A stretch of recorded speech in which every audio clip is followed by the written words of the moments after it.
it's Erica from Benoit Family Farmstead. Today we're actually going to do some canning. So today I'm making applesauce. I'm making cinnamon applesauce. I have the applesauce made now.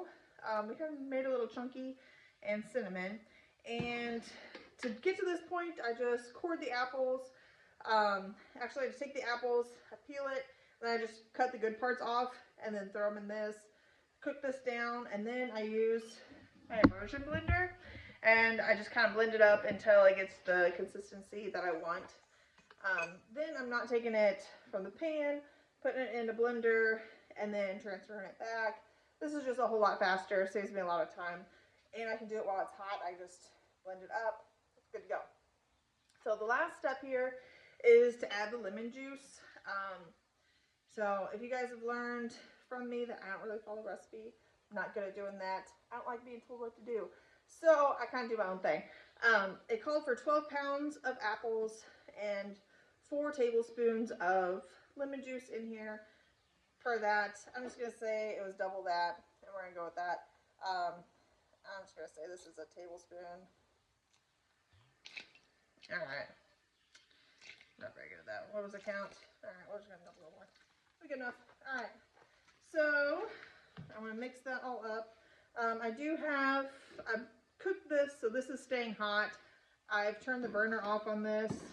And then, next to me is my water bath canner. It's already heating up, but it's not boiling or anything yet. It's just heating up as we get the jars filled up. Alright, so this is good to go. So this is water bath because there's sugar in here. I just put a little bit of sugar because apples are pretty sweet, but the lemon juice brings the acidity level up. That means it's safe to water bath. Over here, now, again, I don't follow rules. So some of these old ladies are going to get after me because I'm not following these rules that they always had to follow. But I do not pour hot liquid into hot jars. I'm not sanitizing the jars first. I'm just washing them in the sink, drying them. And if you can tell, we're out in the shop, so it's not really sanitary either. So here is my setup. I'm going to get my stuff out of the way here. Funnel, put that over the jar. I do follow the headspace rules. This one said 1/2 inch headspace. So that means we're just going to fill the jar up to 1/2 inch from the top. You are supposed to kind of mix it up to make sure there's no bubbles in it. I don't do that. Used to, you had to boil these first before you put the lids on. I also don't do that. Again, people are probably going to get mad at me.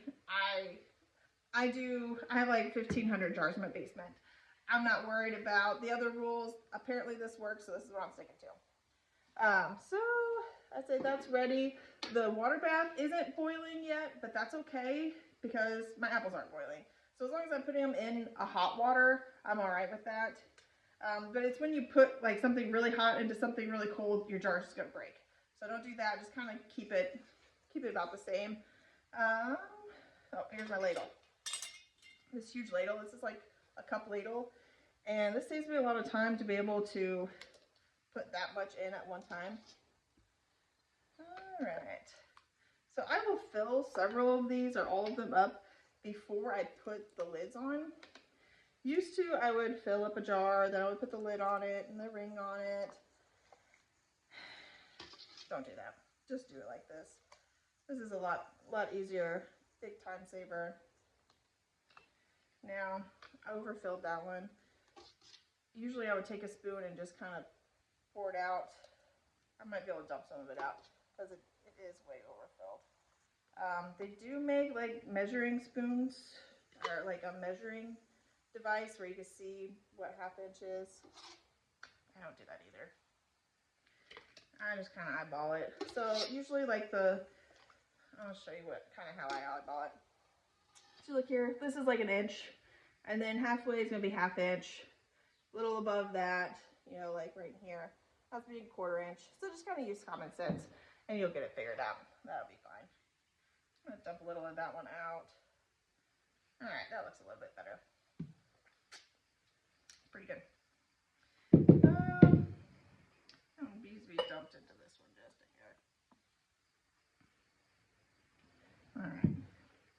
Now, my method might drive some of you guys crazy, but this is how I do it.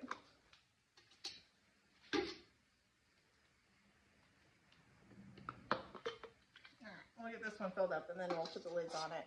You guys can see all that.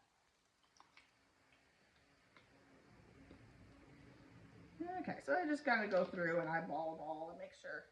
Some of them might need a little bit more here and there. Alright, now I got it right here somewhere. Alright, hold on. Alright, got my rag, and I just wipe the tops off. You have to make sure that there's no food on it so that the lid will seal correctly on here. Again, I'll just do several of them or a couple of them. Kind of work like that. Some people say you gotta put like vinegar water on these. Again, I don't do all that. And then just take my lids, put those on, my rings. Now you gotta like tighten it where it's like just tight. So they call it finger tight. If it's too tight, it'll like buckle up. If it's not tight enough, it'll just pop off. So you got just right where it's just tight enough. And then next we're going to put these into the water bath. Let's twist here. All right, so just put it in the water bath. Remember, I keep this that I stole from my pressure canner. Put that in there, put the jars in there.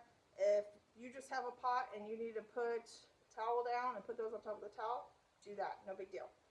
And then how I do the timing is I will bring this to a boil, set the time, whatever, I didn't even look. Let's see.